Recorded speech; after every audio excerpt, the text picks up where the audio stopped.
Hello, I'm Sean Taylor. October is National Pizza Month, and I, like I have the last 6 years, intend to eat at least one slice of pizza a day at 31 different locations with at least one other person.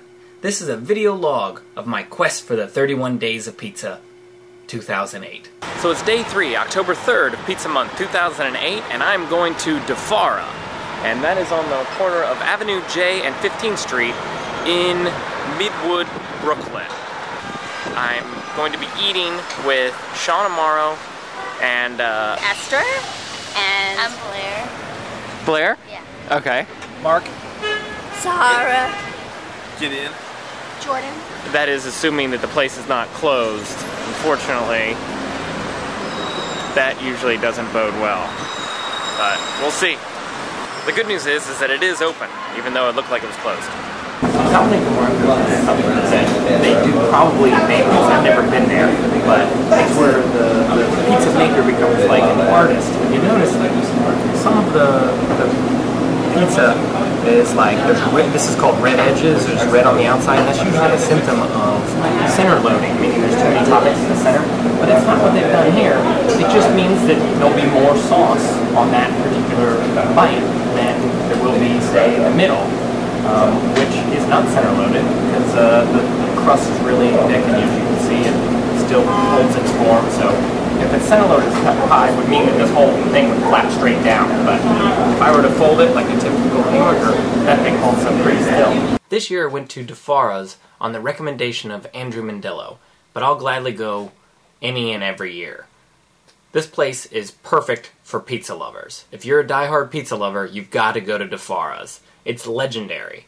The guy, Dominic DiMarco, has been doing this for 44 years. It's a family-owned restaurant, and their #1 priority is to make good pizza. Their emphasis is primarily on the taste of the pizza. They grow their own herbs and spices and put them on each and every pie, and it does take a while to make each and every pie. But the care that goes into it and the quality of ingredients pays off in the taste. I know I say every year that DiFara's pizza is delicious, but you don't have to take my word for it. While we were waiting for our pizza, or waiting to find a seat to sit in the dining area, which is pretty small, we bumped into a family that was in town from Maryland. And here's what they had to say. I thought it was amazing. The first bite with the basil mixed with the fresh olive oil and the cheese, which was so incredible, which is And wonderful. the crust is perfect. It's great. Yeah, that was amazing. Now, the cheese, so far the cheese, the crust, Everything. and the Fresh basil. the fresh basil. Good quality Olive olive oil. oil. That's, yeah, really Usually you don't want oil on pizza.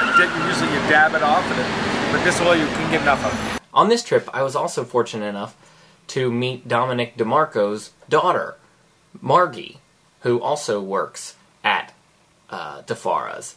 And she gave me a little more information about Dominic, how he's been doing it for 44 years, and really takes pride in all of his accolades. The dining area is surrounded by awards that Dominic DiMarco has won over the years. If you really love pizza, and you're willing to go out to Avenue J in Brooklyn to get it, then I strongly recommend coming to DiFara's. I make a pilgrimage every year during Pizza Month. In the past, I've said that DiFara's is really out of the way, but I timed it this year, and from Midtown, from Times Square, it's only 40 minutes to get door to door. That's the door of Times Square to the door of DiFara's. If you haven't been there, why don't you give it a shot? I recommend going in between lunch and dinner, and that's because they close at 4:30 and then reopen at 6 o'clock. So if you can get there before 4:30, then they'll lock the doors once you're in there, and you'll have pretty much the eating area to yourself, and they'll also let you out when you're done, so don't be concerned about being locked inside DiFara's. Although, there are worse places to be locked in than the best tasting pizza in New York City. Overall, I give DiFara's a 4 out of 5. For more information, check my blog, located on my lapel.